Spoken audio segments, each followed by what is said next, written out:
And welcome to our folks online on Zoom. Delighted that you're here. Our very first speaker is going to be Mathilde Coutin, who is going to be, if she wants to come up. All right. And just as she's getting settled there, I want to remind you that the talks are 12 minutes and then we have a 3-minute question period. So as long as the speakers end in time for questions, I will direct the microphones to each of you. So if you have a question, raise your hand and then I will get the microphone to you because we need the questions captured on echo, okay? If you are on Zoom, I will be looking at the chat room so that I can find your question there and I will read your question out. We're on a very tight timeline because we are on concurrent sessions, so I will be strict with time. When you ask questions, please try to keep your question brief. At the poster sessions at the end, we do not have time for questions. I encourage you to go find that author at the poster session and pose your question to them directly. So just before we start, I would ask you to make sure that you silence your cell phones. And without further ado, Mathilde. Thank you. Can you all hear me? Yes. Okay. So good morning, everyone. My name is Mathilde, and today I'm going to present to you the results of the 3 years of my PhD, on which I focus on the local anesthetic and surgical castration of piglets. So castration, or the removal of testes in young male piglets, is primarily performed to prevent bore taint, which is a potentially strong smell or taste of the meat coming from entire males. And although there's been some talks about a decade ago to potentially ban the castration in Europe, it is still highly prevalent. And we estimate that approximately 90 million piglets are surgically castrated every year in Europe. The procedure has been shown to be painful, as measured, for instance, by an increase in high frequency localization, modulation of the brain activity, or increased autonomic responses. And as a consequence, castration is often mitigated with pain mitigating strategies such as local anesthesia. In Denmark, for instance, procaine, which is a type of local anesthetic, is administered by farmers prior to castration. However, concerns remain regarding the efficacy of the procedure and its impact on the welfare of piglets. And therefore, we performed this large-scale project commissioned by the Danish Veterinary and Food Administration. And it focused on the impact of different methods of administrating the local anesthetic and also on refining methods of recording pain in neonates, although this presentation will mostly focus on the first point. So the PhD was based on 2 large-scale studies performed in practice. And the first one focused on the effect of the injection method. So we compared the traditional intrafunicular injection method, in which the local anesthetic is injected toward the spermatic cord using a relatively long needle. And we compared it to an intratesticular method, in which all the anesthetic is injected in the testes using a shorter needle. And we also investigated the effect of the time interval between anesthesia and castration, comparing 2.5, 5, 10, or 30 minutes interval. And how, thank you. Our hypothesis was that the intratesticular injection would be less painful since requiring a shorter needle, and that a 5 or 10 minute interval to castration would be best since it's the interval recommended by the drug manufacturer, although it hasn't been backed up by literature yet. So we went on a Danish commercial farm in practice and tested approximately 600 piglets from 3 to 4 days old. And we had treatments that were placed in a castration bench and injected with either anesthesia method. Then they were placed back in a calm area with the littermates and a heat lamp for the corresponding interval. And then they were placed back in a castration bench and surgically castrated. We also had controlled castrated without anesthesia, so they were simply placed in the bench and castrated without any prior pain mitigation. And we had controlled sham handled, so they were placed in the castration bench for 25 seconds while nothing was happening to them, then waited for a certain interval and then placed back in the castration bench. Following this study, we had a second study performed focusing on the effect of the volume or dose of the drug.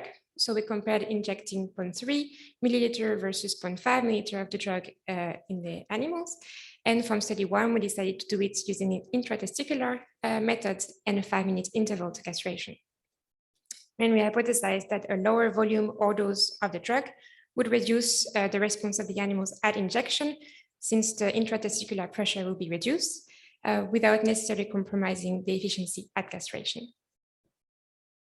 So we had a relatively similar design for this second study. We went to the same farm, tested approximately 300 piglets, and we had treatment injected with either volumes and then castrated, and the same controls castrated without anesthesia or sham handled. And we investigated the welfare response of the animals during injection, castration, or sham handling, but also in the post-surgical phase. And to do that, during injection and castration, we looked at the vocalizations of the animals, so the number and duration of the calls, but also more detailed indicators such as the maximum energy or entropy of the calls. And we also counted the number of foreleg resistance movements with the movements performed by the front legs while the pigs are in the bench. And for recording those indicators, we used very exciting novel quantitative methods that we defined for this study. Unfortunately, I don't have the time to go in details on these methods today, so I will invite you to check our recent article where the methods are described in details. Immediately after castration, the piglets were subjected to a 3-minute social motivation test, which is a new test that we created for the sake of the study. So we had this arena with 3 litter mates placed here in a calm area with some straw and a heat lamp. And then the piglets were introduced at the start of the arena, and they had 3 minutes to reach the litter mates. And we looked at the latency to reach the litter mates as a measure of their social motivation. And in order to assess for potential locomotor issue due to the procedure in itself, we also had a tracking software which was tracking the piglet as it was performing the test and telling us information about the speed and the distance walk by the piglets. Immediately after this test, we had a 10-minute continuous behavior observation in the home pen. So we measured both so-called spontaneous behavior, such as resting or activity, but also castration-related behavior, such as scratching of the rump area, being prostrated, or shivering. And lastly, after 70 minutes after castration, after all the behavior observation was performed, we had a saliva cortisol concentration sample, again using a very exciting new method that we developed, because sampling saliva in such young piglets is not easy. But again, I don't have too much time on it, so just check our article. Everything is described. So in terms of the results, I won't have time to go in detail into each of the indicators that we looked, but it's going to be a more overall pattern of the results. We found no difference between the 2 injection methods for any indicator. We found that castration 2.5 or 30 minutes after local anesthesia often did not result in different response than the control castrated without anesthesia, as you can see here, for instance, in terms of resistance movements. And we found that injecting 0.3 milliliter of the drug had a slightly showed a slight reduction in the response at injection as compared to injecting 0.5 milliliter of the drug, although it was not over significant. However, at castration, this combination of drug and volume again did not differ from the responses of castration without anesthesia, which leads to believe that this combination of drug or volume this combination of dose and volume is not sufficient. And therefore, among all the techniques that we tried, we find the optimal method to be an intratesticular injection of 0.5 milliliter of the drug.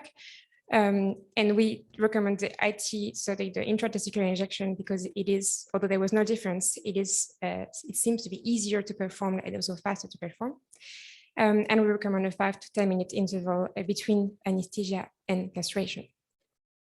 However, we noticed that even when this best treatment was used, so even if the best among the one tested was used, we had a strong response which can be associated to pain and stress at castration. So you can see here yes, we have a reduction in the response compared to the control castrated without anesthesia, but we still have a strong response compared to the sham-handled piglets.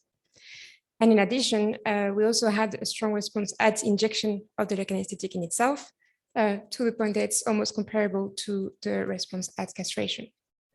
And actually, when we combine the response of the animals to injection and castration in a simple additional way, we find that the cumulative response of piglets is actually comparable or superior to the one of piglets castrated without anesthesia. So of course, there's limitation to doing this kind of additional analysis, but it still shows that the procedure is a welfare concern. Now, when we look at the post-surgical phase, we found that the piglets that were anesthetized prior to be castrated actually had a reduced social motivation as compared to the controls, which was slightly unexpected. And we found this reduction in social motivation to be likely not due to locomotor issues because the piglets walked a similar distance. And it was attenuated in piglets castrated 30 minutes after injection or injected 0.3 milliliter of the drug as compared to the full 0.5 milliliter dose. And therefore, that led us to believe that what we're looking at here was systemic effect of the drug, which potentially reach the bloodstream and the brain of the piglets and potentially in fact affect their affective states or their cognition. And in the home pen behavior, so upon return in the home pen, we found a tendency for reduced activity at the udder in piglets, again, that were anesthetized prior to castration compared to the controls, so this one. And this was attenuated, sorry, this one was the reduced time at the udder. And this again was attenuated in piglets that were injected with the lowest dose of drug. And the same pattern was observed for other behaviors such as huddling up, scratching, or tail wagging, which led us to believe again that this supports the hypothesis of systemic effects of the drug, which reach the brain of the animal and impact their behavior or effects, at least in the minutes after castration. And therefore, we conclude that the intratesticular injection of 0.5 milliliter of the drug is preferable, but still leads to substantial pain and stress at injection and at castration. And the procedure may be improved by using other drugs that have been known to be more efficient, such as lidocaine. However, the method would still require injections that we show are painful and handling which is stressful. And on top of that, we highlighted that the local anesthetic potentially leads to systemic effects, so potentially reach the brain of the animals and impacts their behavior and affect, although this effect remains poorly investigated and reported so far, but also poorly understood, notably because we have very limited data on the toxicology of the drugs and the pharmacokinetics of the local anesthetics used. And therefore, we need more study on the impact of local anesthesia in the context of piglet surgical castration, but also on practical alternatives to surgical castration. And I know you're going to have a lot of talks this week and a lot of information. So if I wanted to remember anything from my talk, is that piglet surgical castration is still prevalent in the European Union, at least, and it is still a welfare issue despite the use of local anesthesia.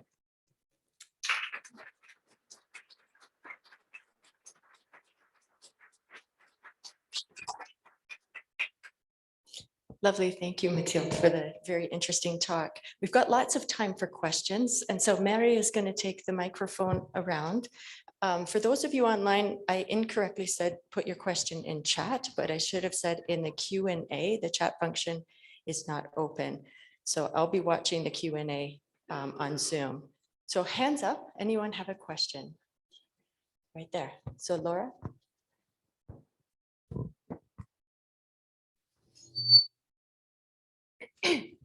Laura Hanninen, Helsinki University, and thank you for your interesting talk. Do you think that these central nervous system effects are due to piglets being so young, that's some undevelopment with the blood-brain effect or the barrier or something else?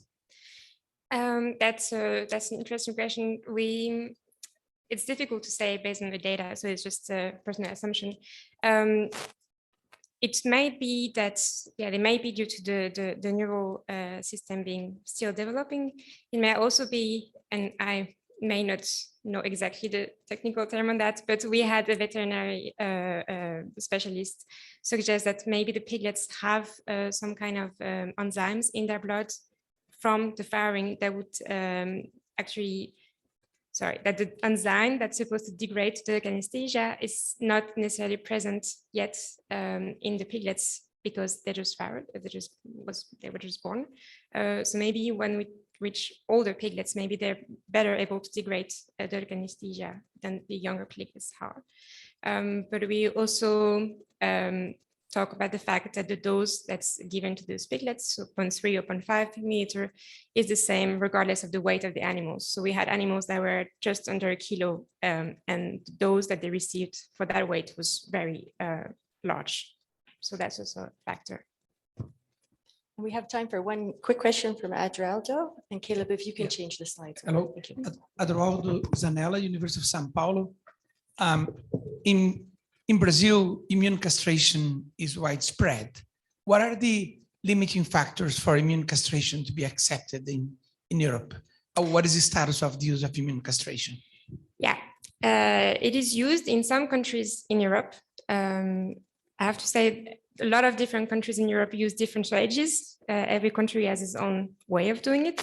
So it is used in some countries, but the main limit is the acceptance of the public of having some kind of vaccine in the meat that they're eating, even though there's studies showing that there's no residual, but there's still a part about societal acceptation. And it's also due to the fact that we're talking about the pork industry, which is very globalized. So for instance, in Denmark, a lot of the pigs are sent to other countries after winning. And then the receiving country will have to deal with making injection themselves. So there's a lot of also economical and political factors that play. Great. Thank you. Please join me in thanking Matteo.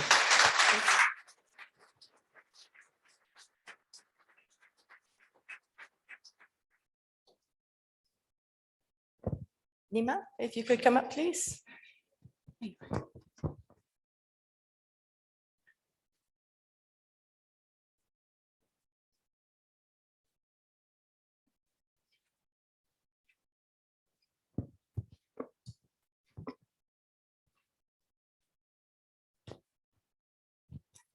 Hi everyone, my name is Nena. I'm a PhD student at the Bristol Vet School, and today I'll be speaking on the influence of protein hydrochloride. Oh yeah, sorry. Yeah, so today I'll be speaking on the influence of protein hydrochloride plus meloxicam on the behavior and weight gain of dairy cows following this iron disboarding. Okay, disboarding is the process of removal of horn boards from horn breeds of animals. And when this procedure has the capacity of eliciting pain in cows and may modify their behavior, physiology, or production. And hence these indices are used to assess pain associated with disboarding or the efficacy of pharmacological interventions. So because this procedure has the capacity to elicit pain, it is recommended that it should be performed under local anesthesia, with or without the use of analgesics such as meloxicam. At present, you've got, so lignocaine is the most widely used local anesthesia in experimental studies in the literature. However, this drug is not licensed for use in animals destined for human consumption. The only drug that is destined for human consumption for using animals for disboarding in some countries like Denmark would be protein hydrochloride. And sadly, the utility in the literature is very poor. And perhaps because this drug has a lower efficacy and shorter duration of action than lidocaine. But there's also lack of information on its efficacy for disboarding in cows, hence the need for our study. And so the aim of our study was to evaluate the influence of protein hydrochloride plus meloxicam on the behavior and weight gain of dairy cows following iron disboarding. And so this is actually an exploratory study. And so to determine the sample size using power calculation, we used an effect size estimate from a previous disboarding study, a similar study, because this is larger of part of a larger study assessing to develop field-based measures for pain assessment in dairy cows. So that gave us, using repeated measures design, that gave us 15 and 3 groups, that gave us 15 animals. And so the first group was disbodied and received post-operative meloxicam, so 5 minutes after disbodying. Group B, sorry, I should point out. So group B received preoperative meloxicam, and group C was sham disbodied. He had no treatment. And for housing and feeding, so each of these groups were housed separately due to farm legislation. But each of the calves, so each of the pens, they were interconnected. So each group had, so cows in one group had the ability or tactile and auditory contact with cows in the neighboring pen. And so they were fed with calf milk powder delivered through an automated calf feeding system. They were also fed concentrate delivered twice daily. Fresh water was made available ad libitum, and then they also had access to daily straw, which was bedded up daily till the end of that batch of cows. And so disbodying and sham disbodying were carried out by the farm personnel, so trained personnel, and all the treatments were administered. So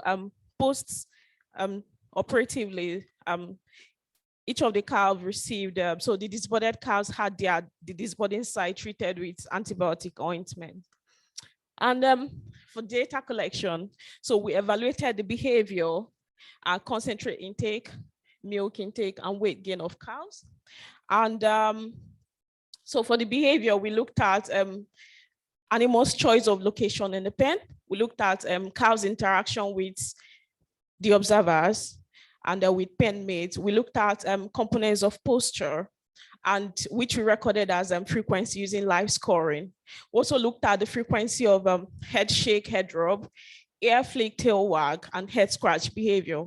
And lastly, we looked at the duration of standing, lying, walking, sniffing behavior, eating behavior, and drinking behavior. So for each of the cows, let me talk about the sampling times. For each of the cows, we sampled them for 5 minutes. So they were focally sampled for 5 minutes, 3 times daily for 10 days, or excluding the day of disbodying. And for concentrate intake, we sampled the animals daily for 11 days, similar, just like the milk intake and the weight gain. So we included the day of disbodying as well. And so for statistical analysis, we had the behavior. So we subjected them to, so following tests for normality and homogeneity of variances, we subjected it to repeated measures ANOVA. And when we found significant difference, we had to use one way ANOVA to understand where the significance lies. And also we had to correct, due to multiple comparisons, we had to correct it using Bonferroni correction. And for concentrate intake, feed intake, and weight gain, we used one way ANOVA.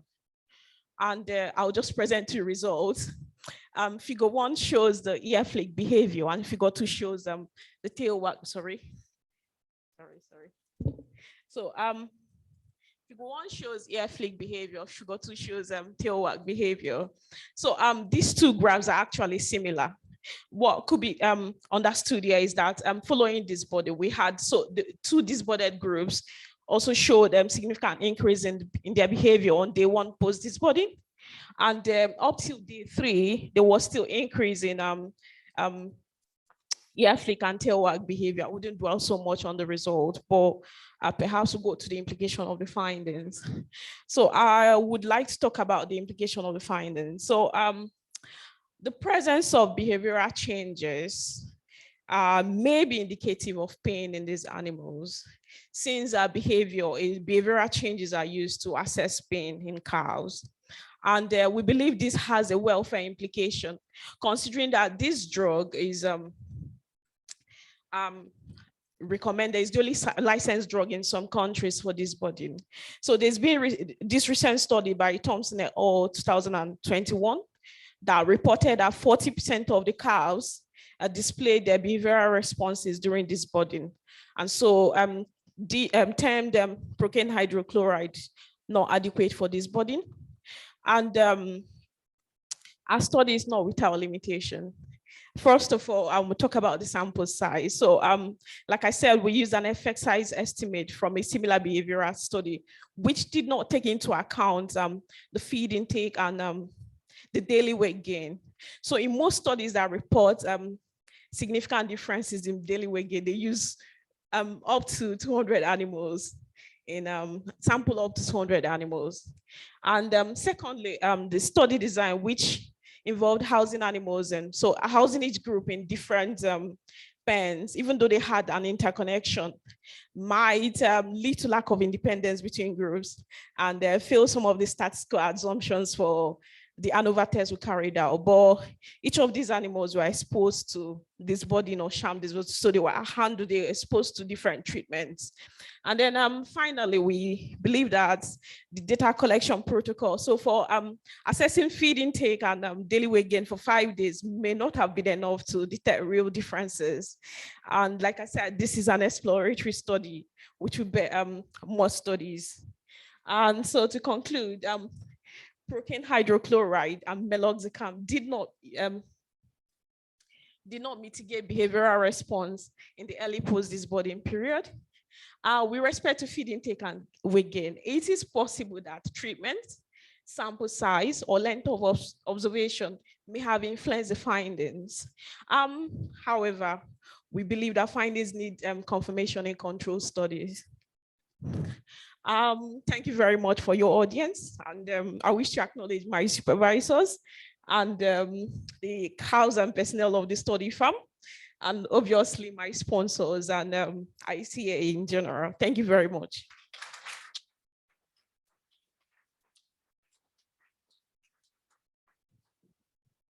Thank you, Nina. And again, if anyone is online, don't be afraid to put questions up there. It looks like we've got a question with Mike. And when you ask a question, please say your name and where you're from. Mike Toscano, University of Bern, Switzerland. Just curious, could you say a little bit about why you selected those particular behaviors? Tail wagging, how they're related to pain, those types of things? Thank you. Yeah, so in 2019, we developed an ethogram. So we studied dairy cows in their home environment, and we developed an ethogram containing 42 behaviors. Sorry, okay. Yeah, so, and we tested the ethogram, we're able to quantify them. And so we subjected it to, we used it to study animals following this budding. And we're able to detect some of the behaviors contained in the ethogram. We're able to detect differences in behavior. And that's why, so these were the significant behaviors. They were the ones we studied for this particular study. Right, and not seeing any other hands up, I'll have a question for you. Yes, please. Having worked quite a bit in this area as well, Okay. it can be a real challenge when we're trying to have a local anesthetic and making sure it gets in the nerve. Do you think that some of your challenge may have been the ability to get the procaine in the corneal nerve? Like maybe it's not migrating to the tissue as fast? Is absolutely possible. So I would want to speak a bit more about disbodied practices. So at the moment, so it used to be in the past, it used to be veterinarians who disbodied animals. It's no longer like that in the field. So everything is left at the hands of the farm personnel. So who, even though like they are competent to perform this procedure, they don't understand anesthesia, they don't understand analgesia. Okay, so if you leave it, so currently it's at their hands, and you probably keep continue being at their hands, to be honest, because everyone wants to save cost in the farm, isn't it? So it is very possible. We're not excluding that. It's just that so some literature reports also lend weight to the findings of this study. Like I said, Thompson et al. In 2021 that observed that 40% of the calves display their behavioral changes following how iron disbody or during how iron disbody. Thank you very much. Thank you for your lovely presentation.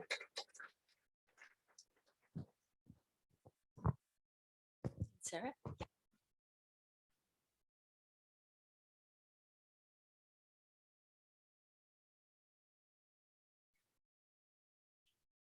All right, thanks. I'm Sarah Adcock. I'm an assistant professor at the University of Wisconsin-Madison, and I'll be continuing the theme with disbedding. So the research that I'm going to present today was a part of my PhD research with Cassandra Tucker at UC Davis.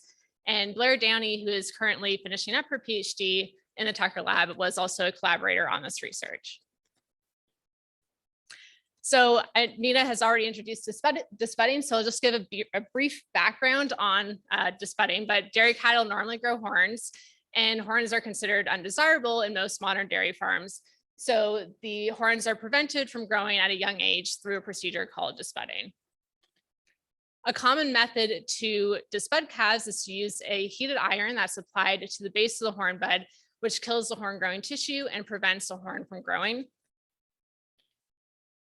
We know that disbedding is painful. In the immediate hours after disbedding, we see an increase in cortisol, heart rate goes up, and we see wound-directed behaviors like head shakes, head rubs, and ear flicks. We also see a drop in play behavior. And these responses are reduced as the calf receives pain medication before the procedure. So we have a very large body of evidence that tells us that disbedding is painful and that pain management is needed. But we have very few studies that have looked at pain beyond this acute period, which raises the question of whether these calves continue to experience pain after the pain medication has worn off. So it is relevant to consider the long-term effects of disbedding because this procedure causes third-degree burns. So these are burns that extend through all layers of the skin and can reach down to the bone. So they're very severe, and we know in humans and rodents that they can cause long-lasting pain. So these wounds take several weeks to heal. Immediately after disbedding, we see this necrotic ring, which begins to detach around 2 weeks after disbedding. It falls off by week 3, leaving this open wound that then over the course of the next few weeks will fill with granulation tissue, as well as a protective scab. And then by week 9, we have this new layer of skin that is formed over the wound. And over the next couple of weeks, it'll continue to contract to a thin scar line, and no horn will grow from that tissue. So we wanted to know whether the wounds are painful during this 9-week healing period. And there's 2 types of pain that we can look at. One is evoked pain, which is where an external stimulus will elicit a withdrawal response. And the other is ongoing pain, which is a persistent, painful inflammatory response. So as an example, if you had a mild sunburn, you might not find it painful unless it rubs up against something, which would be an example of evoked pain. Whereas if you have a severe sunburn, that's going to continue to feel painful even when it's not being touched, which is an example of evoked or ongoing pain. So we've previously looked at quantifying evoked pain after disbedding. To do this, we used an algometer, which is a device that measures the amount of force that's applied at the base of its tip. So this is a video of one of these algometer tests. You can see the amount of force that's being applied, and it'll continue to increase until the calf moves their head away, at which point that maximum force is recorded. So the more painful the wound is, the lower the amount of force that's needed for the calf to withdraw. We found that calves with wounds are more responsive to touch than when tissue is re-epithelialized. So this figure is showing the amount of force at which a calf responds at each of these different healing stages. So more force means less sensitivity. So we can see when damaged tissue is present, which is shown by these red bars, the calves are more sensitive than when the wounds have healed, which is shown by the blue bar. So these results tell us that the calves are experiencing evoked pain through the healing period, which takes 9 weeks on average.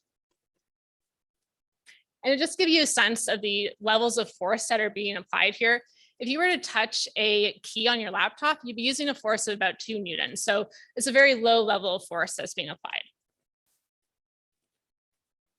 So we wanted to know whether the calves continue to experience pain even when the wounds aren't being touched. So are they experiencing ongoing pain? One way that we can look at this is through changes in their everyday behavior. So we hypothesized that disbedded calves will move their head less during the healing period than controls in order to avoid stimulating that wound. To do this, we disbedded 15 calves between 4 to 10 days of age using what is considered best practice for pain management. So this consists of a corneal nerve block with lidocaine, which is a local anesthetic, as well as a non-steroidal anti-inflammatory drug. In our case, we used oral meloxicam. And then we also had 15 age-matched controls that were not disbudded. All of these calves wore ear tag accelerometers that summarize data or behaviors in 1-minute intervals from 3 to 21 days after disbudding. So we were only looking from day 3 on to avoid looking at possible behavioral side effects from the pain medication in the first 2 days after disbudding. We looked at 3 behaviors that were recorded by the accelerometer: low activity, ruminating, and sucking. And we predicted that low activity would be higher and ruminating and sucking would be lower in disbudded calves in order to avoid stimulating the wound. So we'll look at the results for low activity first. So consistent with our prediction, we found that calves that were disbudded engaged in lower activity than control calves. And this effect was persistent throughout our observation period, so for at least 3 weeks. On average, the disbudded calves were spending an hour more per day in this low activity behavior than control calves. We also looked at ruminating. So if you see this video of this calf ruminating, you can see a lot of jaw movement as well as ear movement, which could stimulate the wound. So we hypothesized that calves would ruminate less if they were disbudded.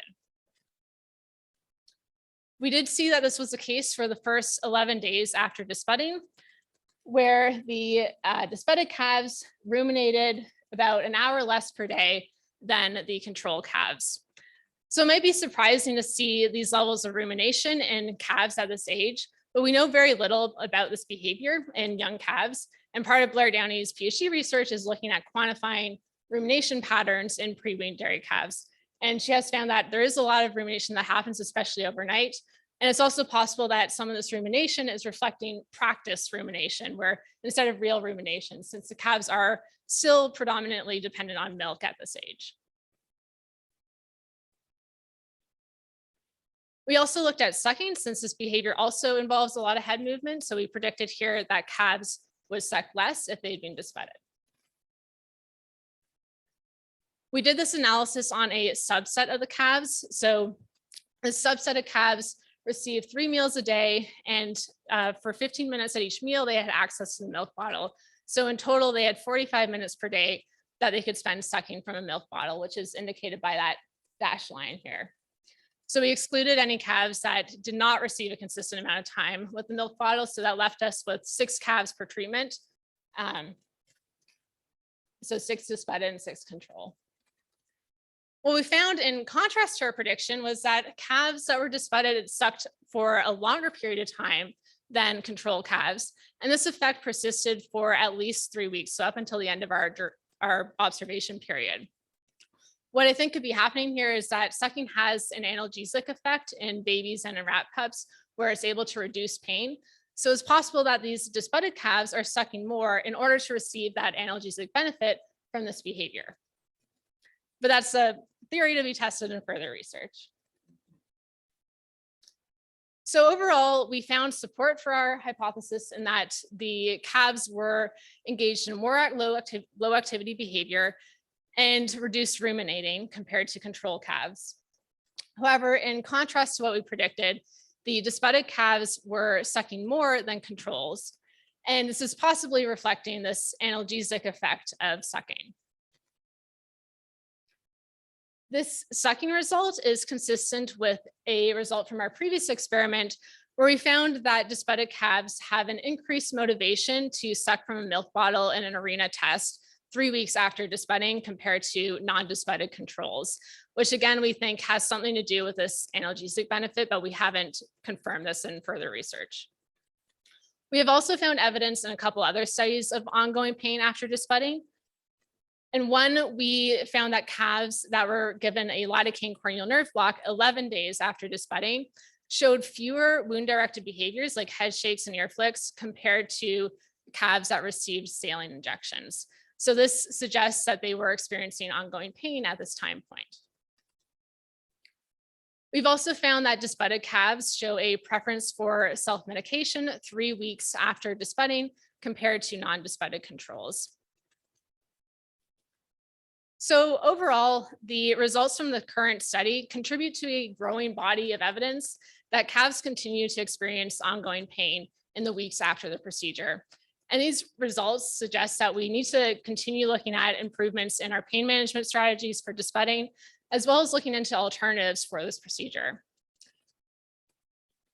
So with that, I'd like to thank the UC Davis dairy staff and the undergraduate interns that helped with data collection, as well as the Tucker Lab members and the UC Davis Center for Animal Welfare for their support, and USDA NIFA program for their financial support. Happy to take questions.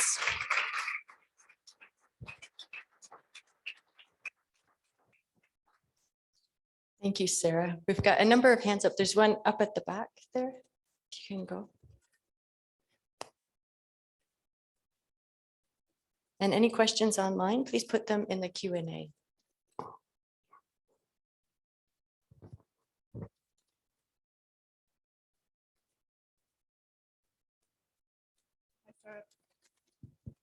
Hi, Sarah. Thank you so much for that talk. It was really great.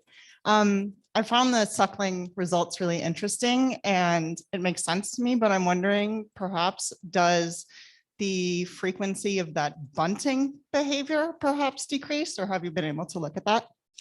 No, so we haven't looked at that. It would be very interesting to look at that behavior. We've talked about potential strategies to come up with a way that could automate that data collection. But I think that would be interesting to look at because I'd imagine that behavior would decrease since that could stimulate the wound. But yeah, I think the calves in our study, we don't maybe see as much of that based on the way that the milk bottle is delivered. But yeah, something definitely I'd like to look at in the future. We've got another question right up here. And again, okay, go ahead. And then up here, if you can say your name and where you're from. Bas Rodenburg, Utrecht University, the Netherlands. Thanks for a very nice talk. I was wondering, you show very nicely this effect over time, that is quite long lasting. So what does this mean for analgesic treatments, for instance? How does that fit with current practice? And does that really cover this period? Yeah, great question.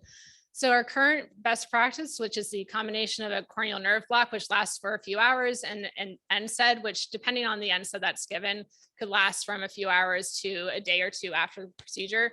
So given that that's our best practice, that covers pain for those first couple of days. And we're seeing these effects that last weeks, where clearly there's a gap where we're not covering pain management. And there's potential different avenues to go in. We could look at a multimodal strategy where we give different types of drugs and give them multiple times over the course of that healing period, but that introduces side effects from long-term use of those drugs. We could look at non-pharmaceutical approaches where we look more into the best age to disbud at, or providing different nutritional programs. If we give them more food, can we reduce some of those pain effects? So we have those options. And then another alternative is to just look at different practices. Can we disbud in a different way? Or can we just avoid the procedure altogether through pooled genetics? Or in some cases, if it's possible, actually raising horned animals if the farm is able to do that. Okay, and we've got one last question, if you can make it quick. Okay, I try to be quick. Frank Teutens from Belgium.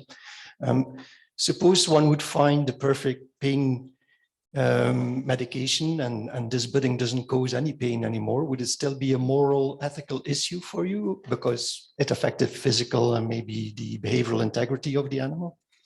So I think there's a lot of potential long-term effects that we need to look into, where they potentially last far beyond this healing period. So we know in other species that if you perform these procedures on, not disbudding specifically, but painful procedures in young animals, they can have lifelong effects and implications for their behavior and well-being later in life.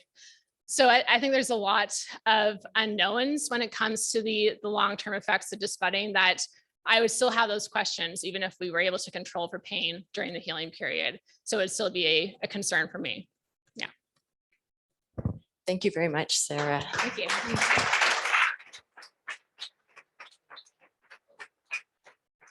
I apologize to those on Zoom. My view on Zoom is not showing your questions. So for the next talk, I will make sure I'll come around and see your questions from another computer. Our next speaker is Caleb. Is this going to be too loud? Okay, perfect.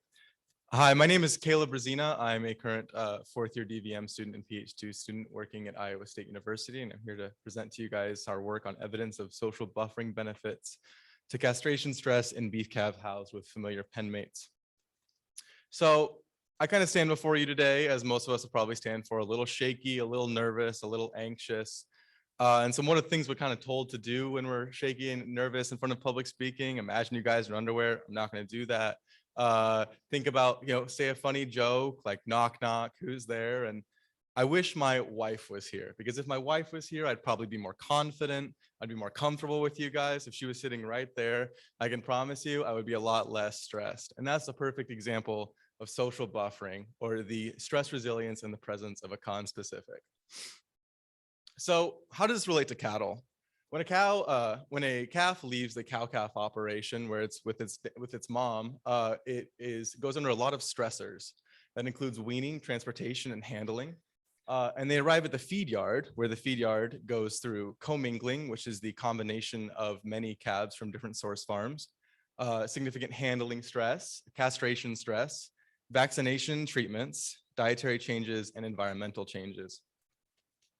So just to give you kind of an update on statistics, and this is from the USDA ERS in 2021, is that in the US, the average pen size is about 60 to 150 head of cattle. The feedlot tends to be about 80 to 85% of all marketed cattle that we eat in the US comes from feedlots that are greater than 1,000 head of cattle. And of that, 40% of all the meat that we eat that are from beef cattle come from feedlots that are greater than 32,000 head. So just to give you an update on what feedlots look like in the United States. So thank you for that little wake-up call. So when we talk about what these stressors can cause with all of this commingling and all of the stress they have to go to get to the feed yard, these can cause a lot of issues, including our behavioral outcomes, which we can see as fear, anxiety, stress indicators, like our vocalization during handling, or our pain indicators such as statue standing, or our social indicators such as bunk displacement and understanding a new social order in a very dynamic situation. These can also lead to very significant production immune outcomes such as anorexia. We can also have bovine respiratory disease, which in the US, 21.2% of all feedlot calves are affected by bovine respiratory disease, and it accounts for 29% of all death loss in the United States in the feedlot. So there is a lot to be said about stress. So I'm just going to go through a hypothetical with you to talk about what kind of how we could use social buffering. So let's say you're a producer, you go over to an auction and you want to buy 6 calves to fill a small pen. You find 4 sources in total that you buy from, 3 of which are from the same source, and then 3 that are 3 separate sources defined by these primary colors. You're really happy with your purchase. You take them home, drive them on your truck, load them off, do all your handling, and put them in a pen together. Now, all of these calves are going to go through a commingling stress because they're all mixed together. All of them are going to go through castration. All of them are going to go through the same thing, so long as they're all bulls to steers. However, if social buffering were to exist, source 1 would probably see a lot more stress resilience than that of source 2, 3, and 4 calves. So with that being said, we hypothesized that familiar calves from the same source farm would experience social buffering and subsequent stress resilience relative to unfamiliar calves. But how do you test that, right? We got all of this information. How do we test that? So we did a randomized block design with 2 treatment groups, familiar, or those calves from the same source farm, and unfamiliar, or those calves from separate source farms that do not recognize anyone within the pen, similar to what we described in the thought experiment. This was balanced within pen and cohort, and repeated measures were over time every week. Time points were associated with stressors and data collection. We're defining day 0 through day 14, as you can see by the blue dots on our diagram. That is commingling stress. They have not been castrated. There are still bulls during this process. On day 14, they were castrated, and then day 14 to day 28 represented castration stress in our model. To date, we have done 102 weaned bull calves, They're from 23 separate source farms, and there have been 17 total pens of calves, again, made of 3 familiar and 3 unfamiliar. They were all housed at the Iowa State University Beef Nutrition Farm. Every week, the calves were processed via intensive handling in a hydraulic squeeze chute. And on day 14, like I said, they were castrated. We used the Henderson castration technique and received bimodal pain management, which included meloxicam and a lidocaine sodium bicarb block. Cows were then returned to the home pen for behavioral observation after every weekly processing event. As you can see, that lines up with the diagram and the images there. During the processing weekly, calves were run through a hydraulic squeeze chute. They were weighed, marked for behavioral observation using green lines you'll see on them as we go through the PowerPoint. They were scanned for accelerometer data, videoed for chute struggle scoring, and they received jugular blood draws for CBC and cortisol study, hair removal for the cortisol study, and finally, any necessary veterinary interventions if they were showing signs of disease. The measurements we're going to be talking about today are the number of vocalizations in the chute exit duration, the average daily gain, which I will explain later, and accelerometer data.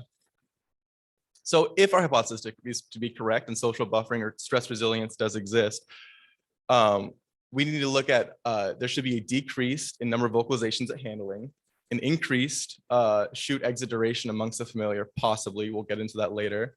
Average daily gain will be increased amongst the familiar, and increased lying duration, decreased standing duration, decreased steps. They should be more relaxed with their friends around them, ideally. A little wake up call for you with a nice vocalization.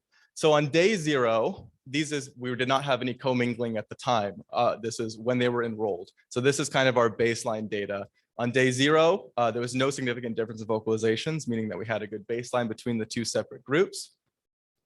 On day 7, obviously we see a significant decrease from day 0. They seem to be more acclimated possibly to the chute, but it still is the same on day 7. On day 14, during castration, when they were in the chute for the longest amount of time as they were castrated, we had an even amount of no significant difference between the vocalizations as well. However, as you can see, it's almost lower than that of day 0. However, on day 21, and we're going to remember day 21 as we go through here, on day 21, we had a decreased vocalizations, a very significant decrease in number of vocalization amongst the familiar calves. Finally, on day 28, we went back to no significant difference. Chute exit duration, so the time it took for them to exit the chute and go to a specific location, back right where that camera view ends. On day 0, there was no significant difference again. Day 7, no significant difference. Day 14, no significant difference. Obviously, they went faster than day 7. They were in the chute for a long amount of time and went through castration. On day 21, the familiar had a decreased exit duration or an increased exit velocity, which meant they left faster. And then finally, on day 28, we went right back to no significant difference. So lying time using our accelerometer data, we saw no difference on any of our days. However, when we looked at the overall data, there was an increased lying time amongst familiar than unfamiliar, which means they laid down more. There were no significant difference in lying bouts, the time spent standing, or the number of steps. So just to explain average daily gain to you guys real quick, this is a term we use in the United States. I don't know if it's used everywhere. You take the weight of a calf on the original first day, which would be day 0 in this example right here. And then you take the weight on day 7. You take day 7, you subtract it from day 0, you get a difference, and you divide that by 7. That will give you an average number of kilograms that they would gain every single day. So on day 7, no significant difference because we're looking at the difference. So this is day 0 through day 7, no significant difference. On day 14, again, no significant difference. However, let's remember day 21, 7 days after castration, they had a very significant difference in average daily gain. And we should call this average daily loss, really. But for familiar, they almost were near 0 in terms of their average. And there was a significant loss amongst unfamiliar, which means they lost weight, a lot of weight every day when they were castrated as unfamiliars. And then on day 28, we went right back to no significant difference. So this is just about talking about disease rates real quick. Individual calves that receive veterinary treatment, familiars received, of the familiar calves of the 102, 7 of the familiars received treatment and 9 received treatment in the unfamiliar group. And of the calves that died in our experiment, 2 died, and they were both from the unfamiliar group. So let's go back to our hypothesis. We discussed that familiar calves from the same source farm would experience social buffering and subsequent stress resilience relative to unfamiliar calves.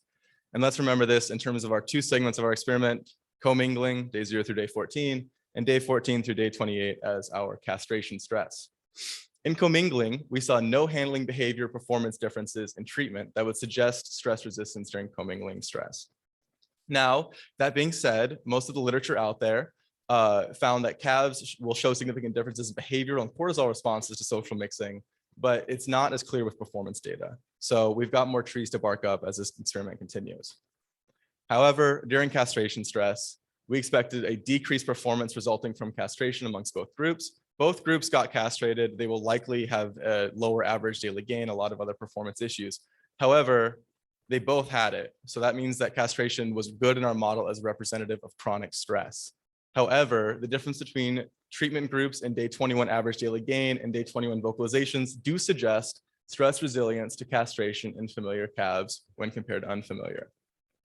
And again, there was that overall increase in lying time amongst the familiar calves suggests a possible stress resilience, but there was no significant difference in lying.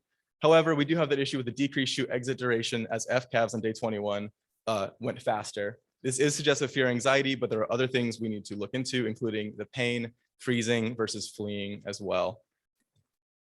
With preliminary results available, we would say there's mild evidence to support our hypothesis, and future findings will be informed by home pen behavior, shoot struggle scoring, cortisol, and scrotal wound healing.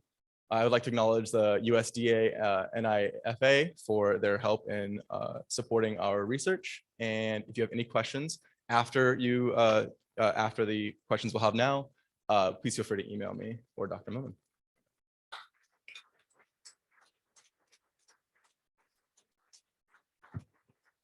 Okay, thank you, Caleb. I see no open questions in the Q&A. Is that what you see over there as well? You've got 2 questions. All right, I'm going to come over and let them ask the question first because they have not had a chance to ask a question. Good. So, okay. They're from the last presentation. So if you can just let me know. All right, I want to pick people who have not asked questions. So right up here at the front, Mary.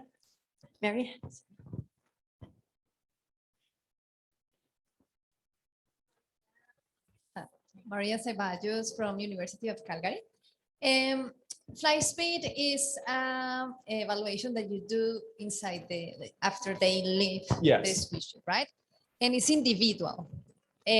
Why do you think the animals left less fast than the other one? Absolutely. So we wanted to look into that more because correlating with the vocalizations, we'd expect them to be less stressed. Part of what we want to look into as we're going to start doing shoot struggle scoring.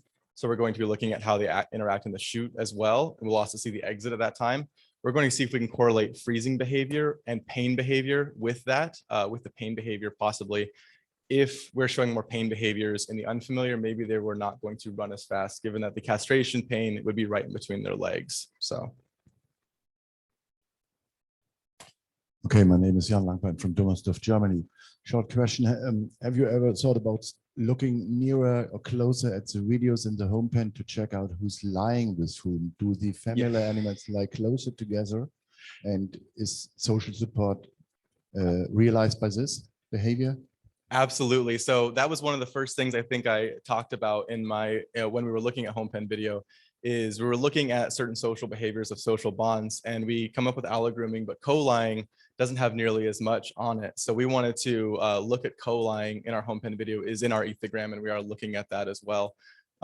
We are defining it as within head reach of another calf, and that's how we want to define co-lying, and it is part of our research as we continue. So thank you. Right there. Mustafa Farghar, University of Calgary. I'm just wondering about the the difference in weight gain. It was in day 21. Mhm. And after this becomes there is no difference. Yes. Yeah, what happened? The unfamiliar calves regain some weight quickly and become there is no difference, or the familiar calves lose some weight. Yes, absolutely. So part of that we want to look into as we get into our behaviors as well is we want to see that recovery from stress.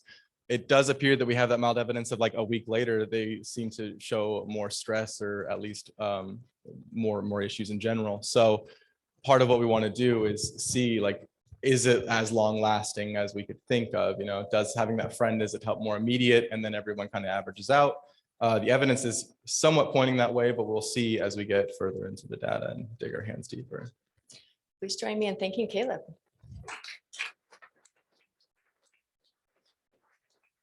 And our next speaker is Hannah.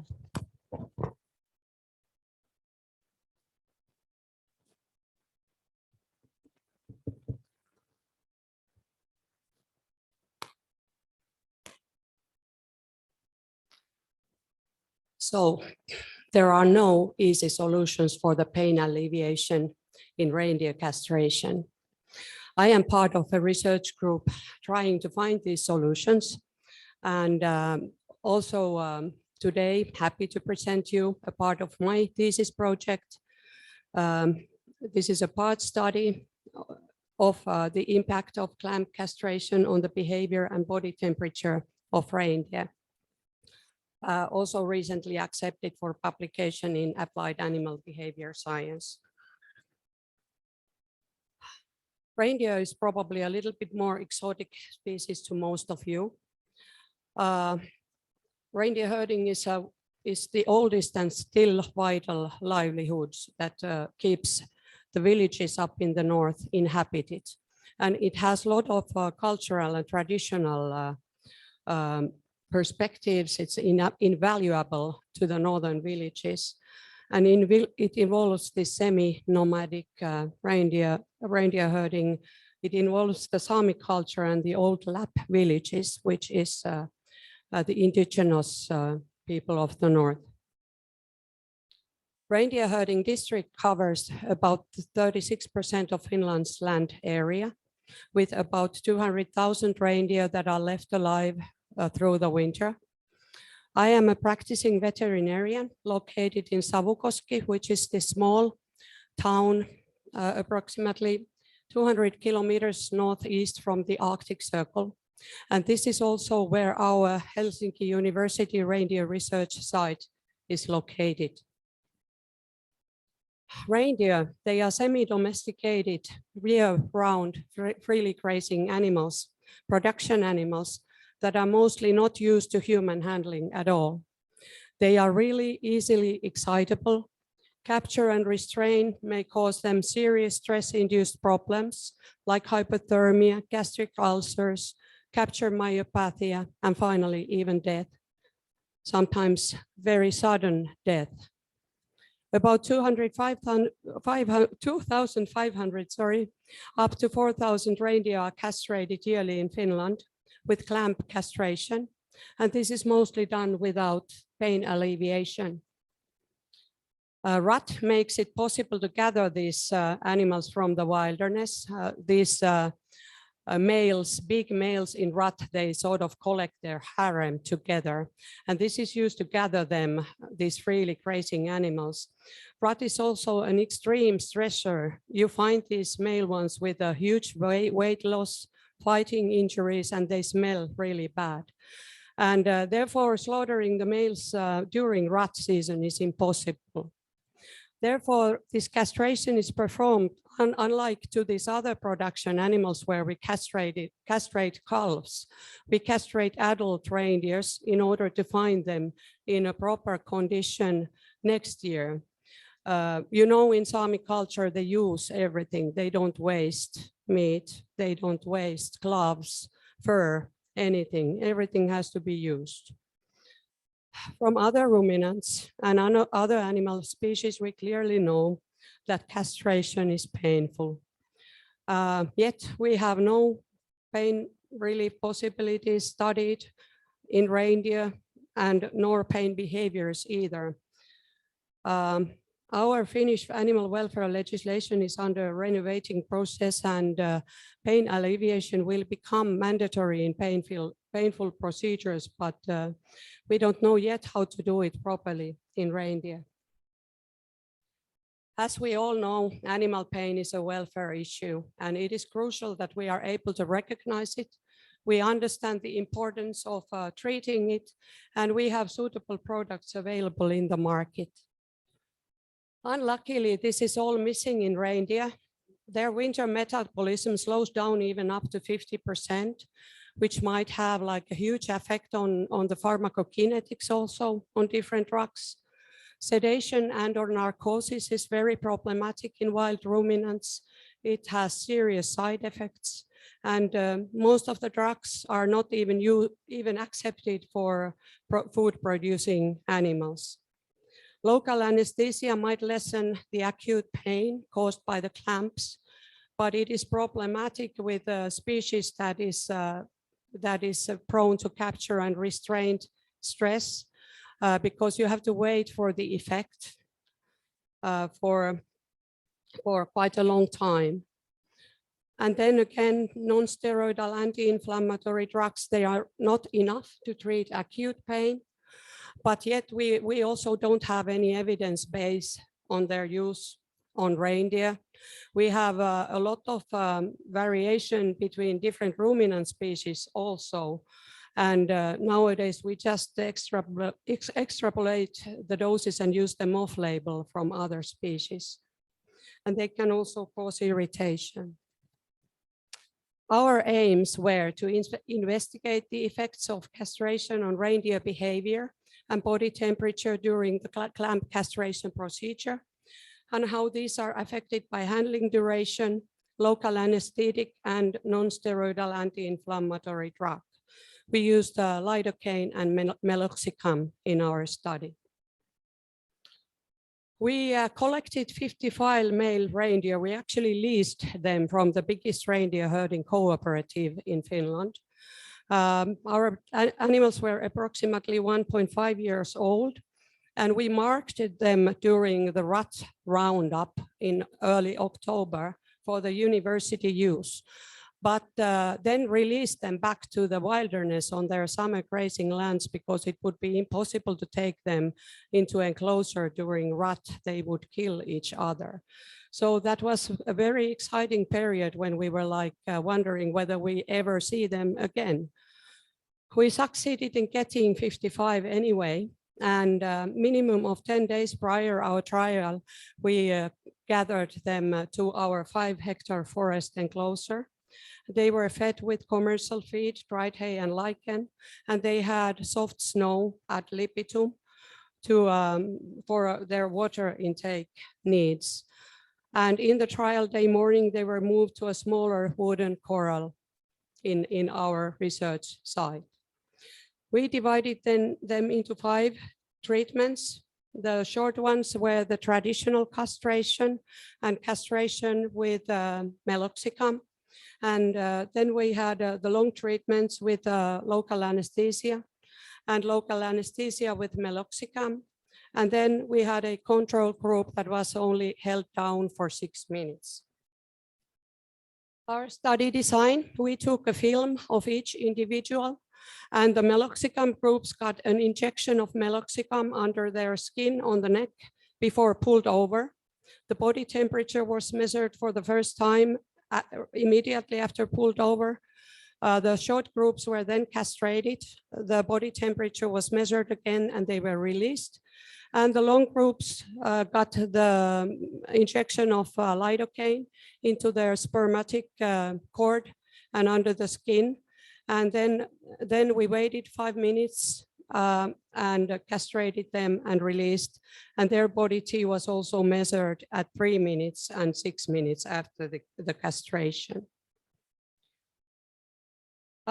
We defined individually 2 intervals per each animal that were prior castration and during castration. And for the control reindeer, we used this medium castration time and a respective interval before that.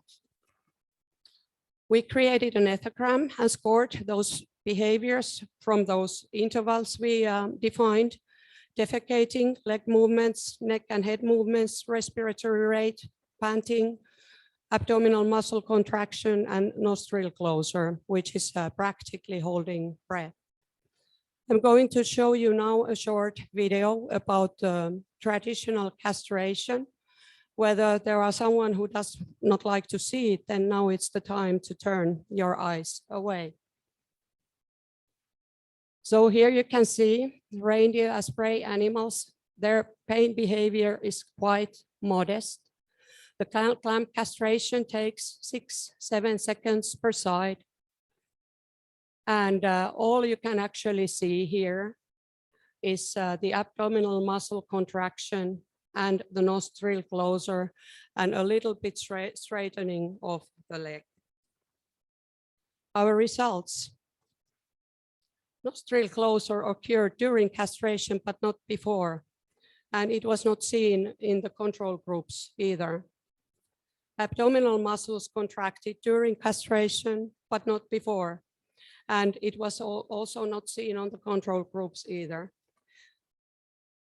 Handling time, unfortunately, increased the body temperature very much. So the longer the treatment, the higher the body temperature.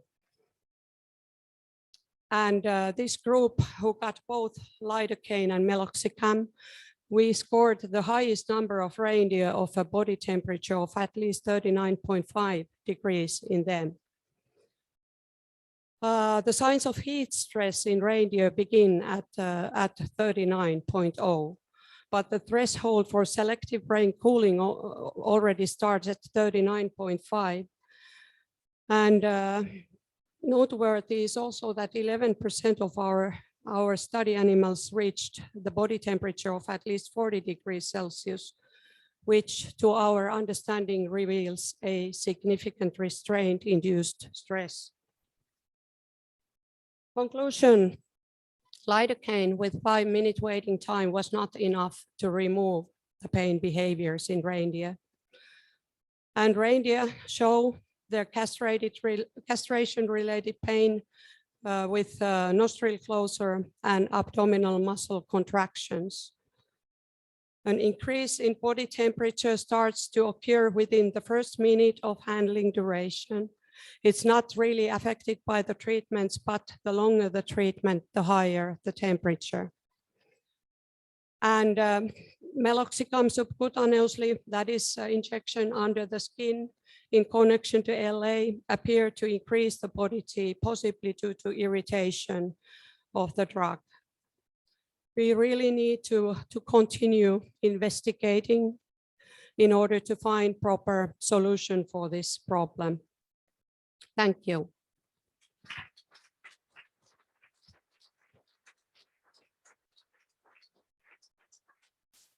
Thank you for that very interesting talk, Hannah. I'm looking for hands, and I'm going to preferentially choose hands that have not spoken before, or people whose hands have not spoken. Yes, right there. Right? Do you see the hand up right there? And remember, please say your name and where you're from.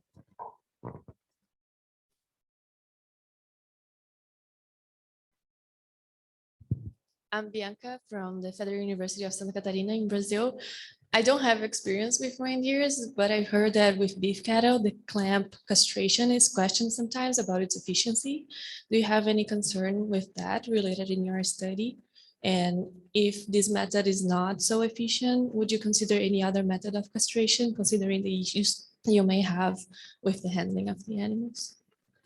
I'm sorry, I didn't quite hear, like sorry. castration with Yeah, like clamp castration has been criticized to not be as effective as other methods of castration. I don't know if you have any information on reindeers about it. Yeah, sometimes it is unsuccessful, but I think still that it is the best method so far. Because due to the nature of the livelihood and with freely grazing, year-round grazing animals, surgical castration would be really difficult because you release these animals free to the wilderness after the procedure. And also rubber band I think it's considered even more painful with a lot longer after pain. Immune castration, at least in nowadays procedures, you should give at least to piglets 2 separate injections 5 months apart. But when you release a reindeer to the wilderness, it might be that you don't meet it in 2 years. So, of course, then like leaving the males intact and slaughtering them before the rut or after the rut, it's also probably possible at some circumstances, but not everywhere. And because in Finland, the meat production is based on calf production, or selling calf meat. So then before the rut, the calves are too small to be taken to the roundups. It's a huge stress for the calves also. Does this answer your question? Yes, thank you. Thank you. In the interest of time, I'm afraid we'll have to stop here, but if you're like me, you have 100 burning questions and we can find our speakers at the break to ask them one-on-ones. We're about to move into the poster session. Thank you so much.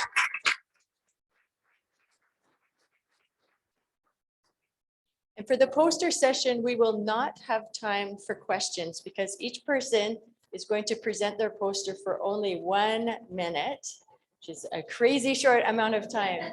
And it's meant to be a teaser to get you to come to their poster.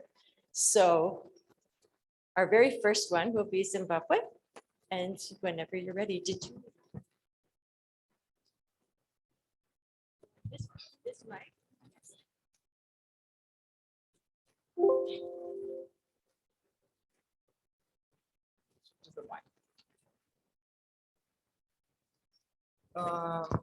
So hello everyone, my name is Zimbabwe Osório Santos, and I'm gonna present the research that I have been doing during my master. So we know based in humans, research in humans, that pain in your life might affect pain threshold, and those changes can last for years. However, this phenomenon is poorly understood in farm animals. So our aim was to answer if an early painful procedure and dairy cows would affect their pain sensitivity in your later life. To answer this question, we disbudded 13 dairy cows had one of their horns disbudded using caustic paste, while another 13 control cows underwent a sham disbudding. And 30 days later, we disbudded both groups using the hot arrow.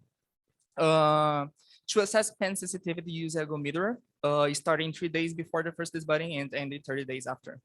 So as expected, the group that received the first disbudding using caustic paste showed higher pain sensitivity after the procedure. That's 1 minute, Zimbabwe. Okay, so you got a teaser and you're probably dying to know the next thing. Yeah, thank you everyone. So and if much. you want more.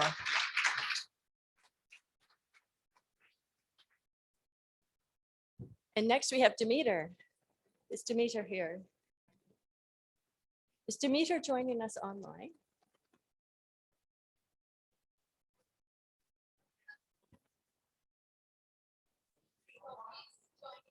He is joining online. Okay. Okay, Demeter, are you there? We should open up and mute Demeter. And I don't have the ability to do that here. So, excellent. Good morning, everyone. Yes, we hear you. Go right ahead, Demeter. Sorry for this situation, but I'm COVID positive. I'm sorry. It's my pleasure briefly to present my work. So animal welfare is becoming an increasingly important topic for consumers in the context of food source traceability and food quality. And one of the most challenging welfare problems in pig production is surgical castration of male piglets without use the anesthesia or analgesia.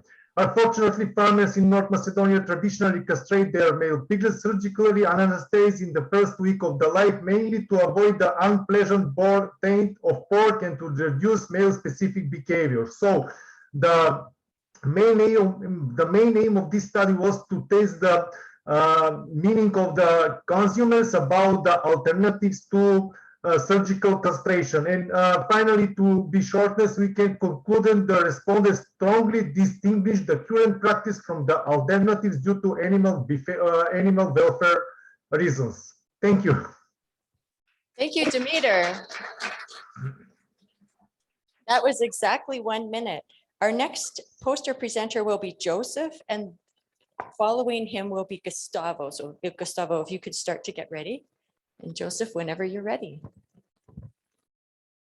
Hello, I'm Joey from UBC. This is a picture of a research facility.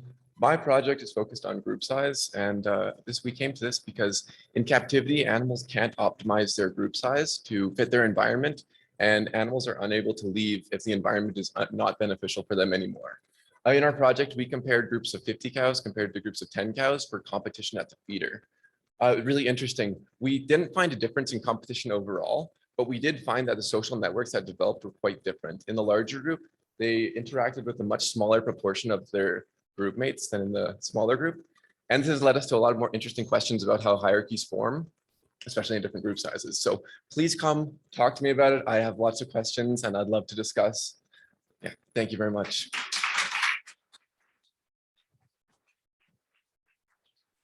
Wow, well done. You did that in 50 minutes. I'm impressed. 50 seconds, 50 seconds. All right, Gustavo, you are next whenever you're ready. Hi, everyone. My name is Gustavo. I'm a PhD student at the University of Kentucky. And my poster will be talking about an intervention with oral probiotics that are used to prevent acidosis in cows and dairy calves. And we know that acidosis has been associated with abnormal oral behaviors in calves. So we looked at the effects of this probiotic intervention, both on feeding behaviors, non-nutritive oral behaviors, and performance of calves. We did not see any difference in the time that these calves spent performing non-nutritive oral behaviors, eating time, but the calves spent more time drinking water when they received the probiotic. And also they gained more weight and ate more grain. So if you want to talk with me about probiotics and feeding behavior, just stop at poster 28. Thank you. Thank you, Gustavo. Next up is Yung Hwan, and following Yung Hwan will be Sinai, if you can get ready. So Yung Hwan, I think maybe joining us online. Is that correct? Yung Hwan? Does somebody want to run next door and just see if Yung Hwan is at the wrong session?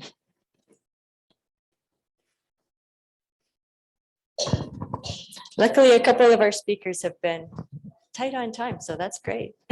We've got a few seconds.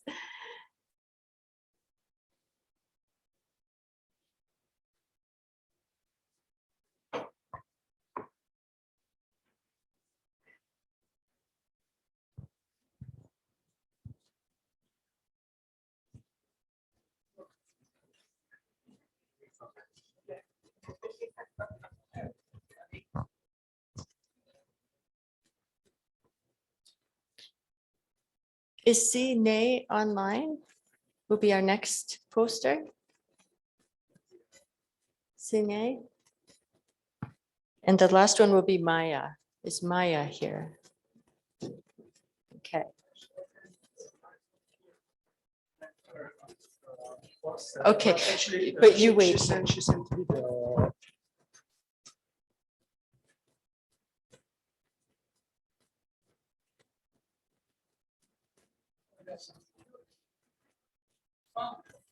Right up. 30 seconds.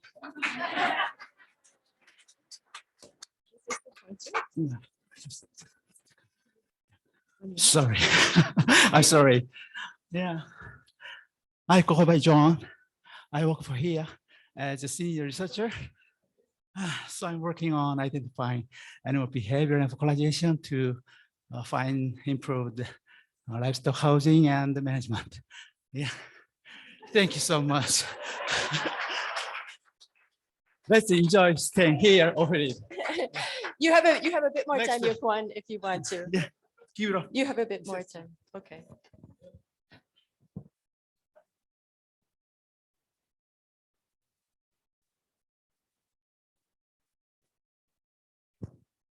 if we can upload Sine's poster, she will speak next. Yeah, go ahead. Hi. Hi. Hi, nice to meet you.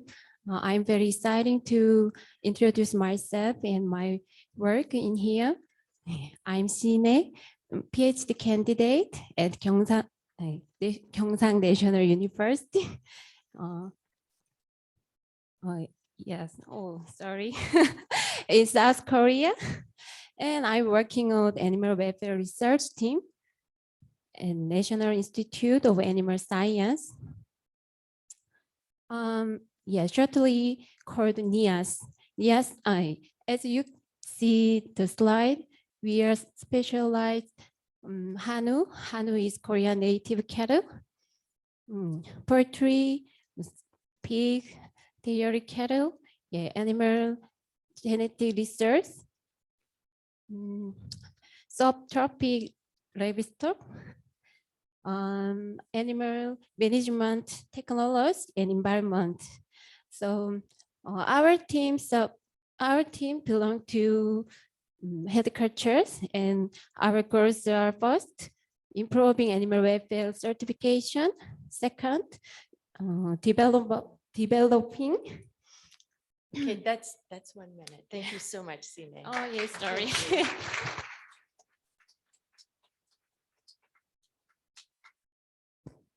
And our last poster will be Maya.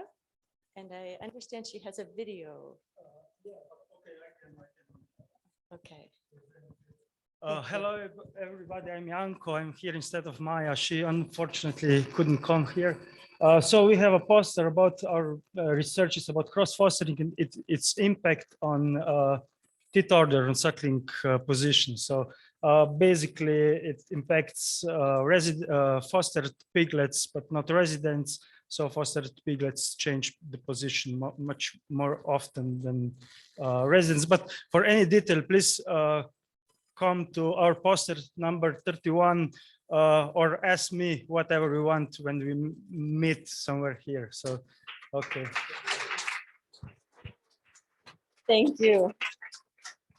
Very impressive, everyone. I have a couple of announcements. So we're done with the session, but before you leave, I did not know. So I want to make sure you know that the posters we have today are only available today. At the end of today, they're being taken down and a whole different set of posters will be up. So do make sure that you go to those posters because you only have today to see them. The second thing that I wanted to mention is we are just going into lunch, and some of you have signed up to the Eating with Ethologists. So there are a couple, we are all eating in the same dining room. So if you are in the Eating with Ethologists, your first step is to make sure you know your table number and who you were matched with. If you're not sure, go to the registration desk and they can help you. The second thing you do is you get your plate of food. That's probably the most important part. And then the third part is you go into the dining room and you search for your table number. And I would remind you that sit side by side with the person you're supposed to be talking with, because there may be other groups that are sitting matched with somebody else at your table. All right, so go and have fun. And if you have any questions for our speakers or posters, find them in the break. Thank you.